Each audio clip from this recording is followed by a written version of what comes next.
And we're back for another week of the Five Guys on Live. Welcome. We are so thankful that you are able to join us on tonight. Gentlemen, how are you? Good evening. Doing good. Good evening. Good. We missed all of our viewers on last week as we too took a Labor Day off to rest from our labors. And tonight we're doing something a little bit different. The way this works every week is that every gentleman gets a chance to pick a topic of his choice. And tonight's first topic up is something that is a little bit out of the box, maybe interesting, maybe intriguing, maybe spicy. You let us know in the comments, and it is this. My husband was cheating with a man, so we made an unexpected, life-changing decision. DeAndre, the one and only Dr. Pickett, this is your topic. What do you have to say about it? And I had a feeling this was going to be the first topic today. But this was a topic that I brought up because of the fact I just ran across this particular article. And I said, you know what? I want to bring something different and see what we think about it. And I wanted to see our viewers be engaged in the conversation as well. Just to kind of summarize this article as it pertains to this particular relationship. They did hide the names of the individuals, and so they kind of gave fake names of who they were. So they don't really know the names, nor do you know the race of the couple. But this particular couple was married for quite some time, had grown children, and this particular couple, this story comes to a grip of them spending a year of about 18 months of trying to get their relationship kind of back on track because her husband ended up cheating on her with another male. And because of that, they had to kind of work through this process. And she, like he, was looking for ways to try to mend their relationship and try to figure out how to make it actually work. She had spent her energy and her time in this marriage, and they both were committed to it. And so they wanted to figure out how to actually do so. In doing that, they researched and found out about mixed orientation marriage. And that kind of became a thing. They went to counseling for it to discuss it. They even got to a place where she pretty much knew that she was never going to have the marriage that she once had. So she had to make a determination within herself. Did she really want to make this work and how she wanted to do that? So they went to counseling. And then she even more so said, if nothing else, I can be his best friend. So what she did was she kind of helped him create profiles on social media and other areas. She allowed him the space to go and find himself and go and mingle and date. Ultimately coming back to the point where he found himself a boyfriend, if you will, and they had parameters around that. How often they could see each other, how often they could actually have sex. Like there was a whole situation. Moving forward, the overall arching decision was they became comfortable with the relationship. They even engaged in threesomes together. She also kind of started finding herself and becoming more open to her sexuality, as we're not necessarily with other women, but just exploring, casual sex, if you will. She started yoga and all these other things. And so this became a thing. And I wanted to bring this to the discussion because of the fact that, especially when we talk about these different relationships, we talk about the kind of relationships that are out there. Back in 1983, when some original research was done on this, the sightings or the focus around this was social expectancy and concerns around homosexuality. People, obviously, quote unquote, as society kind of uses living in the closet, living on a DL, and they tried to use, this was kind of a focus around social acceptance. Now, especially in the research that's been done now, a lot of people are citing that it feels comfortable and natural. About 65% of those who are surveyed says it's natural to them. And then 65% also say they do it because they wanted children and a family life. So they necessarily want the sexual aspect of it, but they did want the family life. The question I have for it, and I'm already seeing comments now, is just for a discussion piece. Does this open up the conversation for different ways of having relationships and different ways that we can engage relationships? Does this still perpetuate this notion of social acceptance and trying to live a double life? Or is it just is it racial? Do we notice? Do we think that certain, some races will deal with it and some won't? So I just wanted to bring it to the table and see, what do we feel? How do we feel? And is this something that that's going to become a new norm on relationships? So my first thing with the article that was presented was, this couple, after they went to counsel and stuff, did they become into a polyamorous relationship, or they were just an open relationship? So ultimately, it was classified as an open relationship, and so that's pretty much what it was classified as an open relationship. But they just knew that ultimately the marriage would not be the same. Okay. That was my first question. I'll let someone else take it away. I'm not here for open relationships, so I don't believe in polyamorous relationships. I don't believe in open relationships. I don't knock anyone that decides to explore different avenues to keep their relationship healthy and strong, if that's how they see fit. But I'm definitely not here for it. I think that, I want to say, within the past few years, it seems like it's been a norm for people to do open relationships and polyamorous relationships, and bringing different things to the bedroom to keep their love life or marriage, still what it is. I don't think it's a new thing, and I think it's going to continue to keep happening, especially, I don't think it's a cultural thing. I think it's just different people in general.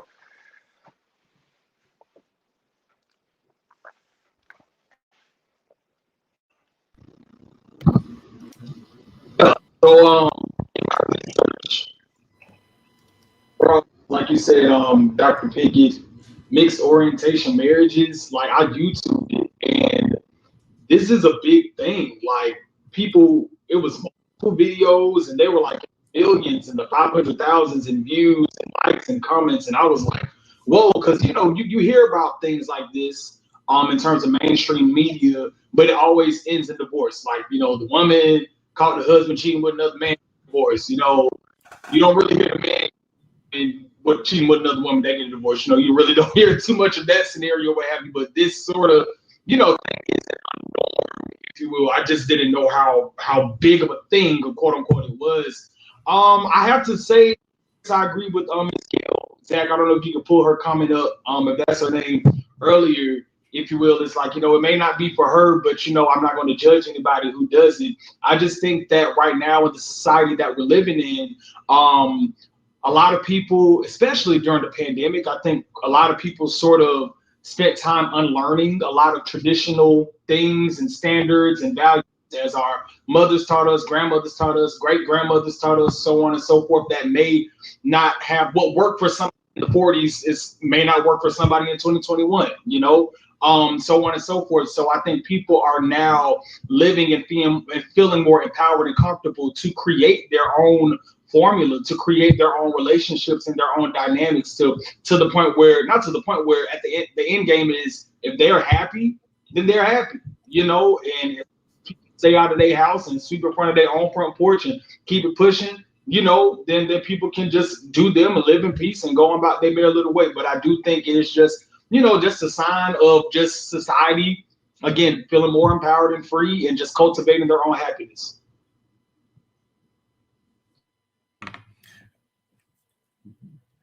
Oh my God, Candace, it's a cheesecake. And it was so good. It was delicious. It was cookies and cream. Was it one of Vince's cheesecakes? It's a cheesecake, period. It's a cheesecake. That's the only cheesecake that's being eaten in my house nowadays. So, yes, it was delicious. I'm just here for the comments. I was just here for the comments. I'm sure it was a delicious treat on a Monday afternoon as you prepare to wind down, and you were able to buy that delicious treat. It's a cheesecake at Lenox Mall, where now children or unaccompanied minors under the age of 18 are not allowed to go. Vince, this is where it's a cheesecakes are being sold in Ann Cheese and Lenox Mall. Tell us about what is now a new curfew at Lenox Mall. Yeah, so for those of you who may not be knowledgeable of just the uptick in crime, if you will, at Lenox Mall, the Buckhead area, let alone the entire city of Atlanta, about 2 months ago, 2 teenagers injured a security guard, got into a shooting match. I think they were about to rob somebody or what have you. So post that, and even prior to that, there's just been some other flares and, just different things of just crime happening at the mall again in the surrounding area. So with that being said, is starting to input different tactics and strategies and policies in order to combat the amount of crime. Strategy is to not allow any teenager be accompanied. Yeah, they were 15 years old. Darius, thank you for putting that out there. Any teenager basically cannot be unaccompanied with an adult after him, and the adult has to be 21 years and over. And I guess with mall security, and I know APD has been trolling the mall heavily, if you will, in the event you are a minor and you don't have, someone accompanying you that is an adult or what have you. They do have the right, quote unquote, to check your ID and, escort you out the mall in the event that you don't have a parent or somebody.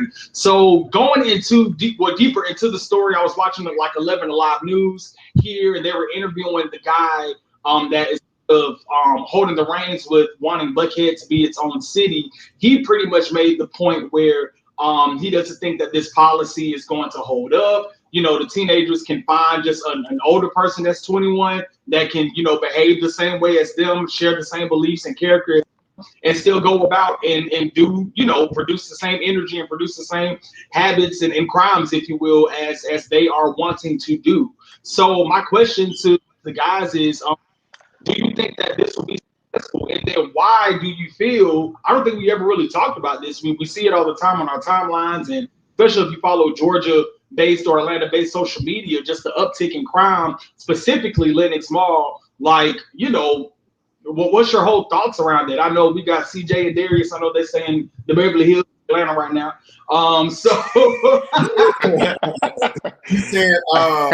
You said own that with a bow tie on? Nah, but seriously. What's interesting to me is that I was looking at some of the comments on ATL Scoop. I don't know if y'all follow ATL Scoop. I personally feel like it's a page that was created to make Keisha Lance's bottoms look bad, but that's just my own conspiracy theory. A part of making the city look bad, if you can make the best part of the city look bad, then you're really doing bad. But with Lenox Mall, it's interesting because everyone was commenting, will this really address the issue of crime, specifically in Buckhead and at Lenox Mall? And a lot of the perpetrators of the crime have been teens. And I think that this points to a very different issue. I think we've talked about COVID a lot, but we have not talked about how the quarantine and how the shutdown and how sending parents back to work has essentially failed the youth. The schools are closed. Where are the children going? They're going to the mall. They're on the scooters. They're doing the water board thing. They're doing all these types of things. What has the city done in the midst of the pandemic to make sure that as parents are headed back to work, the teens are being adequately and I guess to some extent to how they would have been doing playing football or at band camp or at their cheerleading camp? What are we doing to mitigate that? What are we doing to meet that need now that these children are left to the streets, essentially? And as Malik stated, we'll turn to the community typically to help raise our kids. But everybody's afraid. I'm not just welcoming somebody's kids. I'm not saying it permits violence. I'm saying that it leaves the door open for violence. And that's why a policy like this would be necessary. And so we always can name what the issue is. We have to think about solutions to those issues. And I think that the city did a better job of making sure that the youth had something else to be doing outside of being in the mall before 3 p.m. Then they would not be in the mall before 3 p.m. because it would be mandated that they are somewhere else, for instance, school. So those are my... So Darius, yeah, you made a lot of good points, honestly, and I don't think it will be successful. If memory serves me correct, I think they tried to enforce this last year. I don't think this is the first has been brought up, to my knowledge. Secondly, I don't know how you're going to be able to monitor that because a lot of kids look older than what they really are. So Right. are they just going to ask everybody in the mall, like, are you 18? Like, how are you going to be able to keep up with that kind of traffic? I think it's physically impossible because, as you do know, these kids nowadays, they look a lot older than what they really are. Especially our children, and that's going to be the issue because they did say if you did not look a certain age, then they will card you. And I know for sure there's going to be some middle school black girls who look a lot different than their non-black counterparts, and so that's the issue for me in terms of the profiling. Yeah. And I agree. I think some great comments have been said. Tisha said it's going to be an issue of profiling, as been reiterated. I think that's absolutely what's going to result. Tanya stated that, again, this isn't going to have an impact on crime. And I also agree that it's not. This is just, to me, smoke and mirrors trying to cover up the real issues that are in the city that are much deeper than what can be fixed by a policy at Lenox Mall trying to appease people in Buckhead. Let's call a spade a spade. Is that you had people saying, I'm not shopping at Lenox because it's too cold ghetto, which we know what that really represents or what that really means. And they wanted a certain type of action to take place. And that's what now Lenox Mall is doing. And again, children are not the major perpetrators of the crime that we've witnessed in this area. They're not the guilty parties. So this policy is pandering to a demographic, but it's not going to actually solve the problem.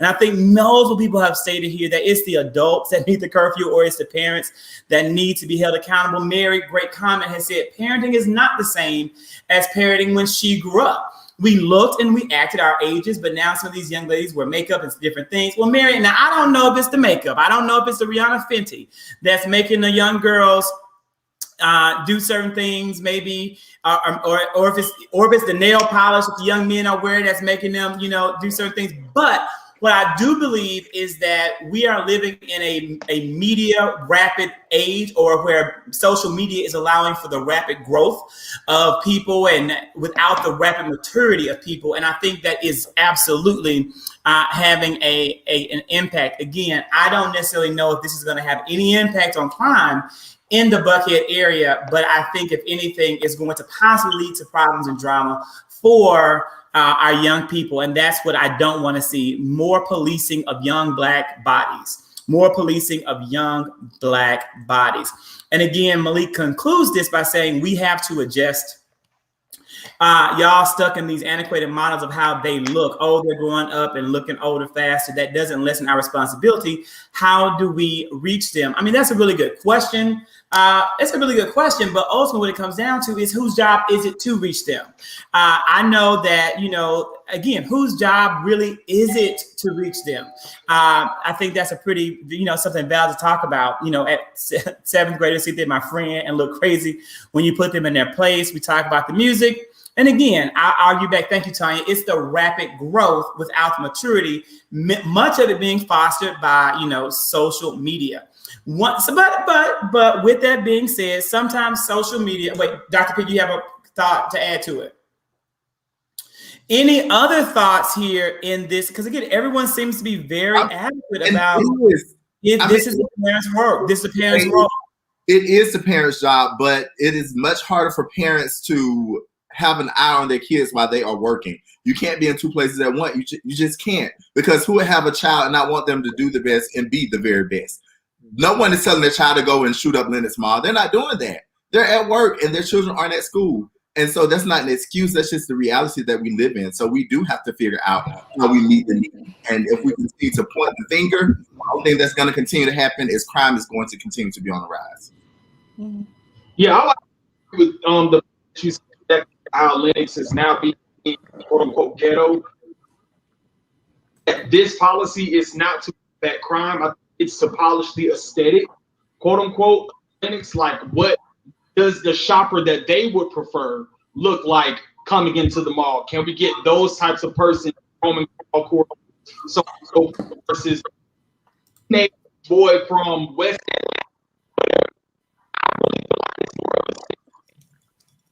than the crime. I really do. I don't even think that this has to deal with crime. And even for me, I remember just going to high school on the South Side, like there's in Fayette County, they were initiated the curfew at AMC South Lake and Fayette Pavilion, Tinseltown, saying that you have to have a parent after 5 p.m. or whatever, because like during the summer months, we were super lit or what have you. And then once people started getting sent home and they were breaking up a lot of bunches, crowds of kids, that favorable demographic and consumers start coming back around and going back to the movie. So again, I just think consumer and bringing in a person that they want to shop.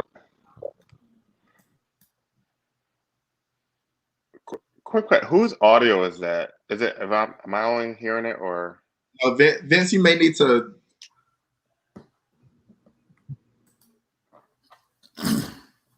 And again, Calvert said most of our generation were latchkey children, but we acted as children because we were raised. These parents are not raising their kids. However, I don't think the children being in Lenox are the main issue. I think to a certain extent, you make a very valid point. The concept of, and Mary said it also, my parents work. Parents have always worked. Parents have always worked. And it's not that the work is the issue. Is that number one, I want us to be fair to parents. I do. I want us to be fair to parents and acknowledge the fact that parenting in 2020 is different than it was in 1980 or 1990. It's a different day and age. It is a challenge to parent right now that people haven't ever had to live with or experience before. And it's compounded by the power of social media. Additionally, we have to also accept the fact that many people, not many, but there are some people who don't know how to parent.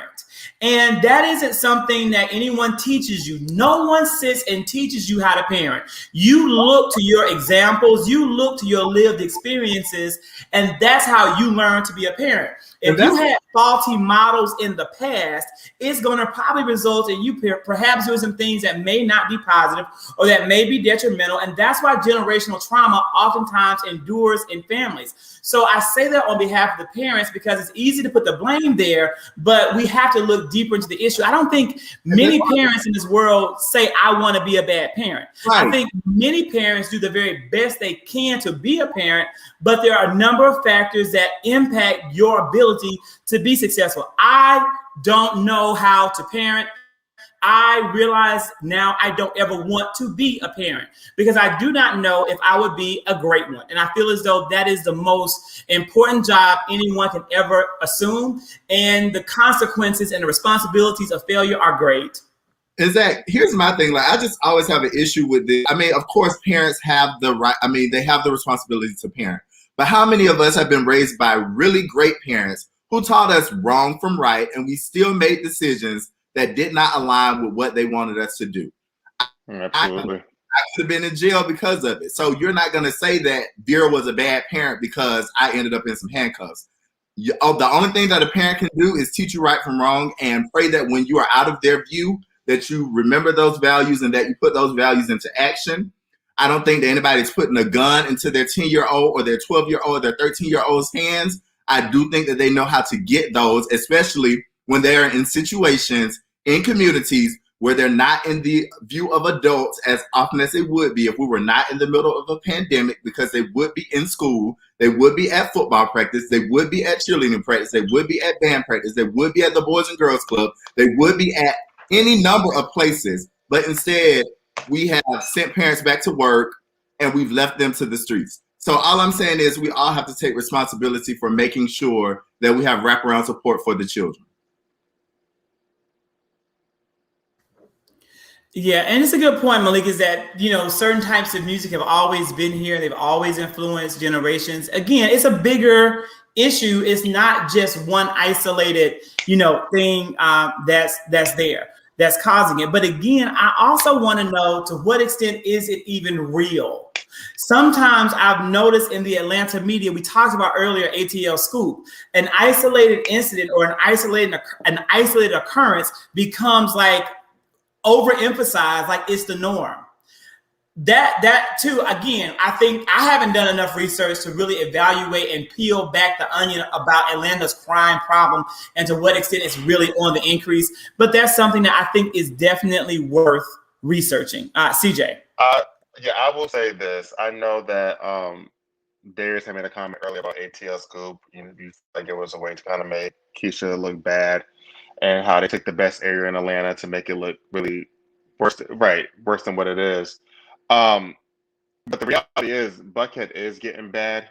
There was just a mass shooting on Friday in Peachtree Peachtree Shopping Center, not too far from Benihana's. And then there was another break-in right next to the Treehouse that same day at 4:00. With the Treehouse is a restaurant. Only reason I knew that because I was actually there about to go get dinner, and then the cops were there, they weren't letting nobody in because the liquor store, the wine shop right next to it got broken into, and then the shooting was around the corner. And it's quite often that you hear about things happening in Buckhead, if not every other day, once a week, from break-ins to robberies to shootings. To things happening at Lenox Mall. Hence why they now have metal detectors to get into certain parts of the mall because of the shootings that are happening at Lenox Mall. So I don't think that ATL Scoop is making Buckhead look worse than what it is. I think that's the reality of it. That's what's going on in Buckhead right now. Look, I think some great comments have been said. We and Tanya finally hit on it. This is what it is. It's a generational poverty, oppression, and faulty, flawed, failed structures that make it almost impossible to be good parents. And I say, find me a good parent anywhere, and I'll give you $1,000. They don't exist. We're just doing the best we can. But honestly, when you really think about the crime increase, you need to really talk about the poverty increase in the city and what's happening in Atlanta as people are being pushed out of their communities by mayoral candidates like Sharon Gay, who chose to re-gentrify the west end of Atlanta and make that her freaking campaign point and let her poll and pull in money. Let's talk about that, because people used to have homes they could afford, used to have taxes they could pay. They've been pushed out.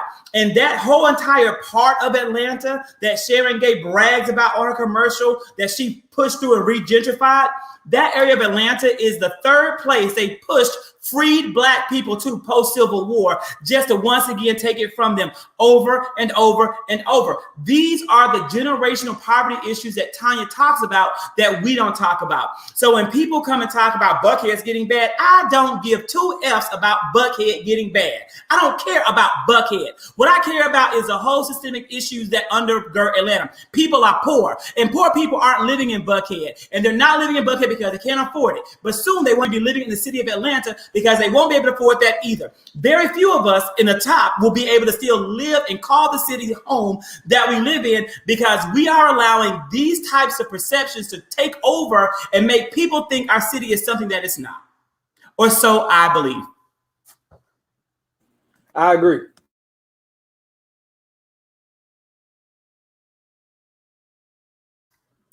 And, with that belief, hell, if you go to Massachusetts, you might get arrested for picking apples. Darius, tell us about it. Yeah, so there's this couple, y'all, who were in Massachusetts, and they were with their kids. And so once they made it to, how you can go to these orchards or whatever, and you can pick the fruit and stuff. So they did this. They to the front, they realized that their children had overstuffed the bag that they had, the bag of apples. And so it did not fit into the bag. So they took the bag, they took the apples, the extra apples out, and they put it into the stroller. And when they got to the register, they were just going to pay for the extra apples. Instead, they were accused of stealing these apples, and they had the police called on them. It was a situation where the apples were probably worth $4, a few extra apples that they had to pay for, and said they had the police called on them. They searched through the woman's purse and through everything. They really criminalized them about $4 worth of apples. And then they told them, oh, they did not put all of the apples back into the bag that they had paid for. So when they got home, on top of them having been harassed, racially profiled, having a big scene made about them having these extra apples, $4 worth apples, they realized that the people did not even put all of their apples back in the bag. So they were overcharged for the apples that they did get. And so in instances like this, my question is, how do you respond? How do you react? Because my initial thought is to show out, but then I ask myself, is $4 worth of apples worth my freedom? But then at the same time, can I put a price on my pride in this moment and the way that you embarrass me about some damn apples? So guys, what do you all think about Connor's Farm and their practices with these apples? I did want to add something real quick, Darius. I watched, I guess whatever Massachusetts news channel interviewed the couple, and the lady said that once the police arrived, he said that they were pulling the race card. So that's also another thing to throw in there. Like, really? That's gaslighting. But go ahead.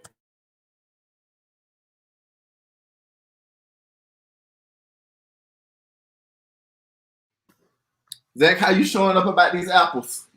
You know, this is another prime example.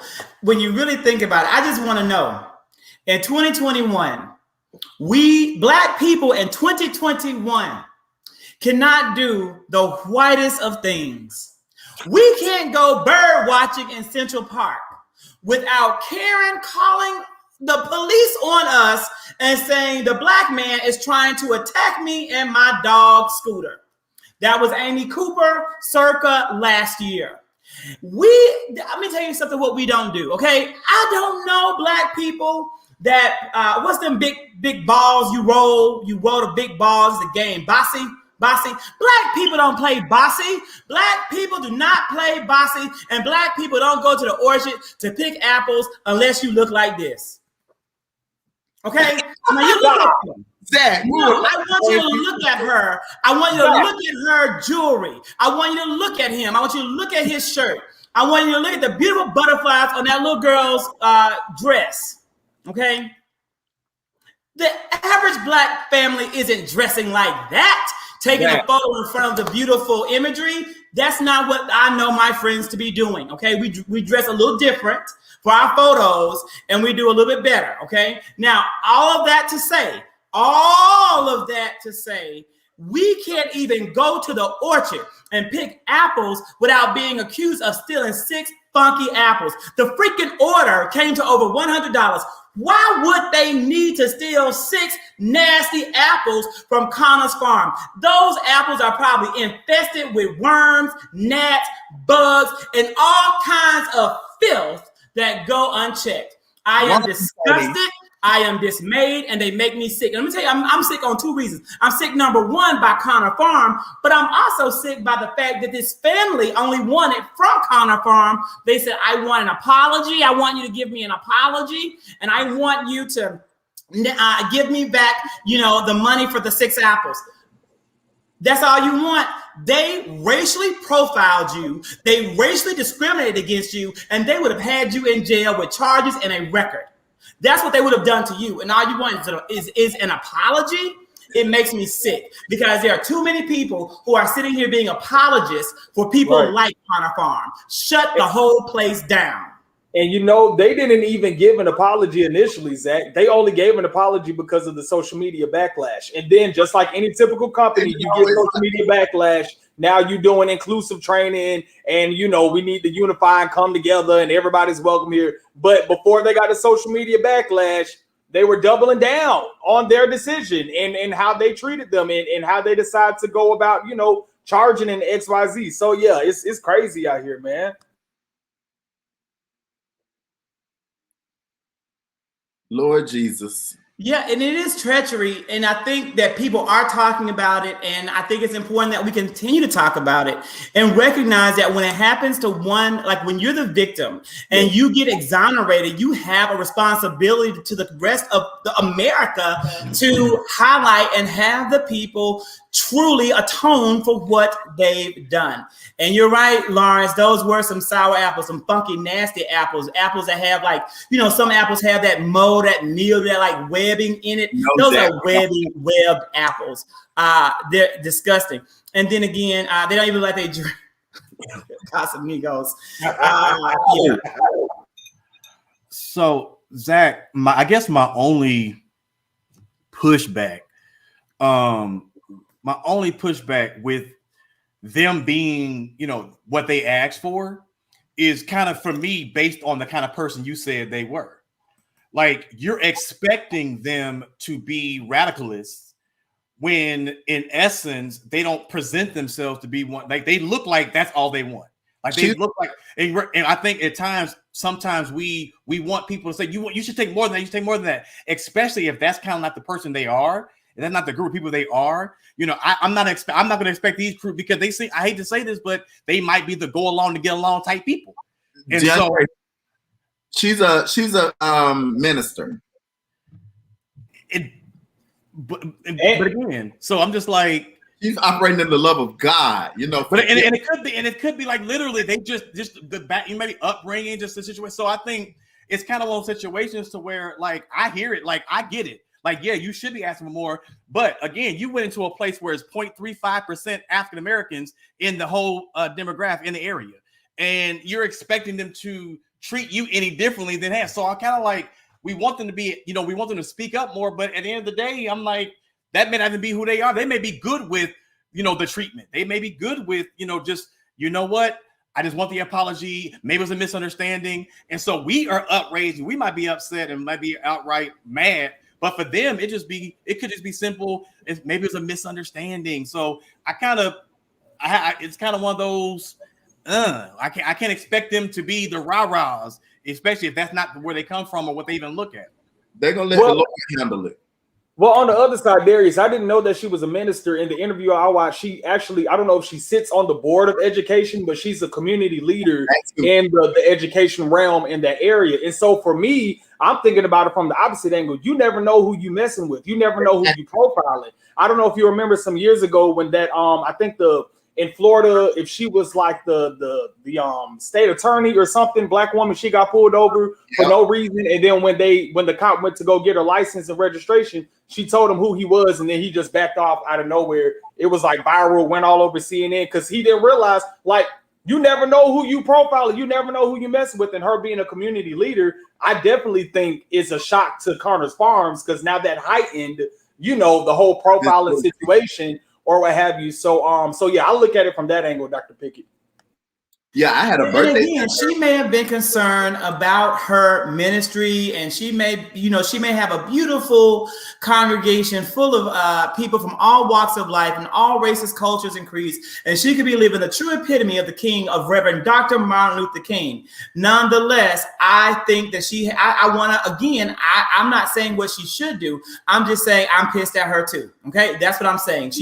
I'm pissed at Connors Farm, and I'm also pissed at her and the date that she went on for not pushing for more, because again, it has bigger ramifications.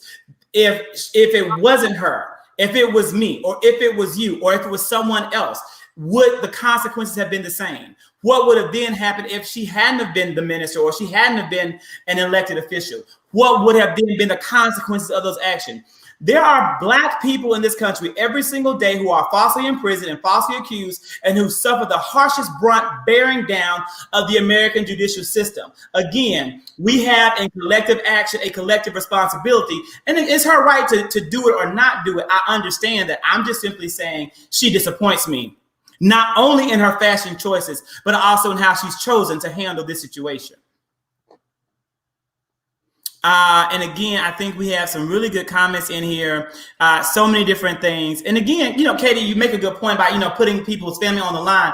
But let me tell you, that's the difference between those who will continue to let this country be what it is and minimize Black lives and walk over the rights of women. That's why right now in Texas, women can't get an abortion after 6 weeks when they don't even know that they're pregnant. It's because of people who are afraid to step up and toe the line. There were plenty of female lawmakers in the state of Texas who voted for this erroneous, foolish bill. They absolutely did. But there were also those who said, no, it doesn't matter what my constituents think. It doesn't matter what my husband thinks. What matters is what's right for the rights of people. And that's what I want to praise. And that's what I want to uplift, because to me, those are the people that will make a difference in the world. There are tons of go-alongs to get along. And to me, they matter not. To me. And maybe not to Darius, because he says he hates Malik. With that, and with that being said, he really Darius, does. He loves you Malik. talked last week about the abortion ban in Texas. And I know that's something that you and I talked about, but do you have anything that you want to surface or share about that? Yeah. Before we talk about Taco Bell and their saucy packets. Yeah, Zach, I think that you touched on it already. So women in Texas, I'm getting a little feedback. Women in Texas can't get an abortion after 6 weeks. I'm not a woman. I don't know what it means to be impregnated, or at what point you know that you're pregnant, or at what point you seek health care for, pregnancy, especially if you plan to terminate your pregnancy for whatever reason. However, I think that 6 weeks is crazy. But more so, I've been kind of disappointed in some of the people who have come forth in support of this, namely Caitlyn Jenner, who made a statement that she agrees with the decision that was made in Texas. And for me, it's like, you're a trans woman, but you're clearly still operating as a rich, privileged, Republican white man, someone who doesn't care about the reproductive rights of women. Like, if you're going to be a part of a group of people who are marginalized, how do you still marginalize other groups of people? It makes no sense to me. And it's almost like, I want the freedom for me to live my life in the way that I see best, but I'm okay with other people not having the right to do the same. And it's just mind-boggling for me. And so I'm wondering, how do we as men, I know we're all men on this platform, how do we as men stand up as allies for women? And I know we talk about this a lot, performative allyship. You talk about, people doing stuff opportunistically. I know a lot of people in the city that do that. How do we as men stand up and, join together as allies for women? And I think that we have a lot of women in the comment section. I would just love for you all to chime in. We absolutely want to hear from our ladies, because this is really, we want you to educate us and enlighten us. Malik, this is going to be talked about on the after show. So if you would like to follow me on IG, this is a big topic, because this whole Nicki Minaj anti-vax is, unfolding. Darius, you made some really good points. And again, there's some really great points here in the thing. When you talked about Caitlyn Jenner, who is a woman who just simply happens to be trans, that doesn't take away from misogyny. That doesn't take, because see, misogyny isn't gender. It's absolutely not. Women too, that women themselves can be misogynist in the same way that racism isn't actually all and only race. That's why you have people that will do anything they can to tear down the Black community, like Candace Owens and Larry Elders in California right now, so that they can get ahead. It's a different way of looking. It's just a way that they look at it. So I don't see Caitlyn Jenner as being any different than any other conservative woman who is supporting the repeal of these rights for whatever reason they have. And I don't believe that any woman needs to give any justification for any abortion she wants to have. It is her body, it is her embryo, it is her egg. I don't care why you want to do it. It's your choice to do it for the cells inside of you, because they're your cells. Now, in regards to what's happened in Texas, I have to say this, and this is not going to be probably very popular, but this is what we get. America, this is what you voted for or didn't vote. I had no doubt in my mind on my birthday, November the 3rd, 2016, I had the curse of going to bed after learning that Donald Trump will be the next president of these United States. Talk about an awful year to have. And I absolutely knew that during his 4 years in office, there was no way on earth he would not appoint the majority of Supreme Court justices and give our Supreme Court conservative leadership. There was no way around it. There was no way. There were two. It wasn't possible. And that's what we got. So I knew this was going to happen as soon as it could, and it did. When Amy Coney Barrett and Brett Kavanaugh were sitting up here playing nice and letting simple things go and voting with our liberal justices, I knew it was all for nothing, because those little bitty court cases like student rights and student freedom of speech were pointless. They didn't make a big difference. They were not real issues that would have far sweeping precedents in our courts. But this is a big deal. This opens the door for every single conservative state in the United States of America to now pass similar laws and legislation. And trust and believe me, they will. Every single state that has a Republican majority legislative body, they're going to gear up in the next legislative session, and they are going to pass pre-written abortion bans. Some have already started to make their way up, like the ones in Mississippi. I think also Arkansas, maybe even Iowa.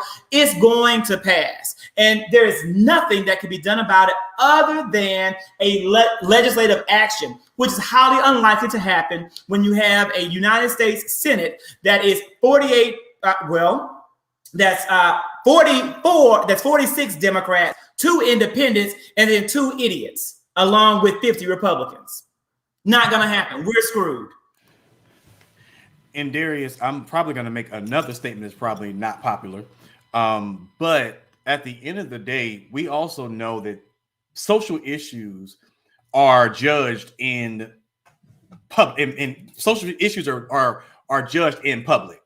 And so at the end of the day, it's also our responsibility to call out those individuals. Like if you said, one of the things we can do as a man, one of the things that we can do is call out, and again, not going to be popular, we may have to call out those who use the bully pulpits to use religion sometimes to actually still talk about women and what they are and they are able to do. And at the end of the day, you have, we still as a community still utilize and say, we still use our religious beliefs and things to practice that. At the end of the day, you can't say, God does, or God is, this way, and then use another way to condemn. At the end of the day, we should never have the right whatsoever. And this is coming from someone who is a preacher. You should never have the right to tell somebody about their body. That's just not, that's just not the case. And so we have to do our part with, just like we call out everybody on everything else. It may be uncomfortable, but we have to do our part to make sure that we're calling out people who are not speaking truth to power, and also and spew ignorance that could be, like, the things about the vaccination and everything. We call them out, so we have to still keep calling people out on the ignorance that's spewed out, so we're not miseducating people on wrong things. I agree with you, Dr. Pickett. Really quickly, could you go back to Tania's comment about her daughter as a mom, my 14-year-old could get raped? It's crazy that she put that out there, because in a recent interview, what's the governor of Texas name? Governor Greg Abbott. Yeah, Greg Abbott. When he was getting the backlash, like what in the event that a woman, gets raped or incest or anything like that happens, and she becomes pregnant, and now you're taking away this decision, like, what are your thoughts behind it? And he's like, well, in Texas, we're going to do our very best to take every rapist off the streets. And then gets a round of applause. And while knowing that, unfortunately, a high percentage of women that are raped by family members, and it's internal. So how are you going to go to everybody's house? Is it your granddaddy? Is it your uncle? You going to knock door to door? Hey, did you rape your niece yesterday? Like, how are you going to combat that? And for him to get support behind that just stupid ass belief, it's so disheartening and astonishing. But I had to put that out there. And Vince, to expect them to still live in that society, right? Because now you're talking about mental ramifications too. Now you're making them hold this child when I was raped by the person who did it to me. And so now that mental capacity is tearing them down as well. So you're sitting here telling this person that your life, I get to understand the life of the fetus, but you're saying your life don't matter either, because I'm the one who may have to deal with this. And then you wonder why I know it may be going to the deep, but then you wonder why you have people who are committing suicide of their nature, because they're dealing with so much trauma that it's just overwhelming. And so we have to, again, do our part to shut down bigots, shut down misogynistic mindsets, and shut down bully pulpits that are actually causing more harm than they are helping. I think you're absolutely right. And in regards, Vince, to what you said about Greg Abbott, in 2019, under the leadership of Greg Abbott, Texas had more than 14,800 rapes. So you couldn't stop those from happening, Greg, big stupid. I have no idea how you're going to stop them from continuing in 2022 and beyond. I do agree with you, Candy. This is a way to control the behavior of women. And it's also a way of controlling certain elements and issues in the population. I think it's a sad, bigger plan at play from the American Republican Party, and it's unfortunate in my eyes. But again, we're letting them make these decisions. We elected these men into office. Okay, the people of Texas elected these people. We elected Donald Trump. We allowed him to get in office. We allowed these Supreme Court justices to get here, and we have allowed. We make that's the power of the democracy, and I take full responsibility for the role that I didn't play in it, because I didn't vote for none of them.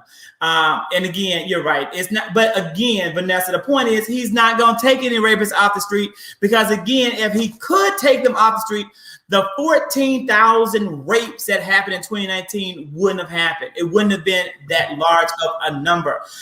14,000 rapes.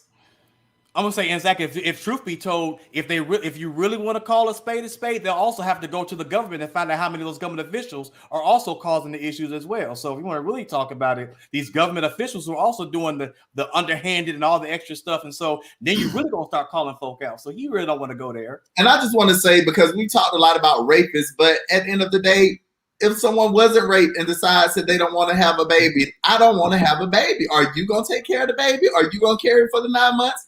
I don't want to have a baby. I wasn't raped. It wasn't my family member. I don't want to have a baby. And that is perfectly fine. That should be okay. And it's amazing to me how many concerned people are with, protecting lives and saving lives, but we can't mandate masks in school. But we can't, mandate, people get vaccinated because then that's going to ruffle too many feathers. Are you really concerned about saving lives? Or are you concerned with controlling people and their decisions and trying to use religion as a way to justify that? So at the end of the day, I call BS. Talk about it. BS. And so, with that being said, 14,000 rapes. We have 14,000 packets of sauce from Taco Bell. Tell us about this, CJ. I know this is a really cheesy topic, but I was like, it's kind of interesting. So Taco Bell wants to. You said what? What did you say, Darius? I said we need something lighthearted to take us out. Yeah. So Taco Bell wants to have people send back their used sauce packets. So they send out about almost 8 billion sauce packets a year, they said, and they have partnered up with a company called TerraCycle. And what they're saying is that they want people to send back their packets so they can use it to put it back into U.S. landmines, according to CNN. And a way you can do this is to register with TerraCycle.com, and then it gives you instructions on how you can register and send your packets back in. So I think it's great for, them want to do something back for the environment. But my question was, do you think that more fast food restaurants should get on board with this to help with putting back into U.S. landmines, or do you think it should just be Taco Bell?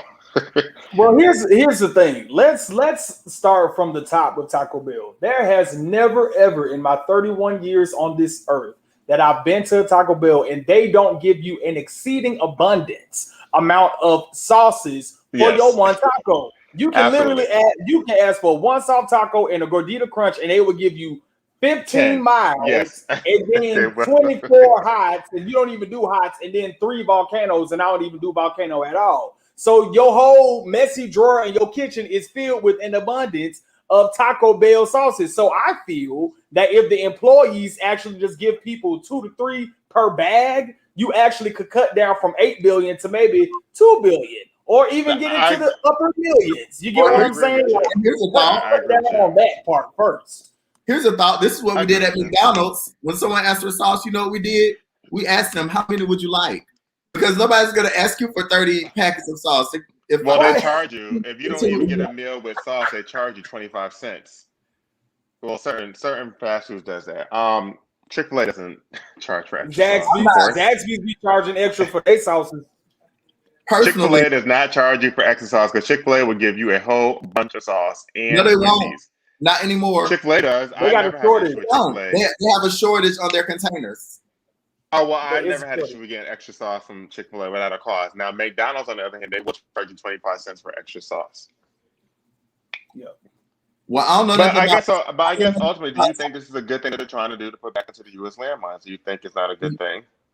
I do. I think that it's a good idea. I appreciate the effort in just becoming more sustainable, eco-friendly, green-friendly. But I think just the process, like I gotta get the sauce, I gotta open it, put it on my taco, then I gotta save the packet, then I gotta register online, get an envelope, put the sauce in an envelope, then mail it, then take it back to Taco Bell, whatever. Like the process is too many steps. Like I would just say make the sauce packets biodegradable, make them recyclable or something like where we can just dispose of them easier. But it's like 20 steps to save the world. That's a lot. It's a lot. I agree with you, Vince. And yes, Malik, I do eat at Chick-fil-A. I don't.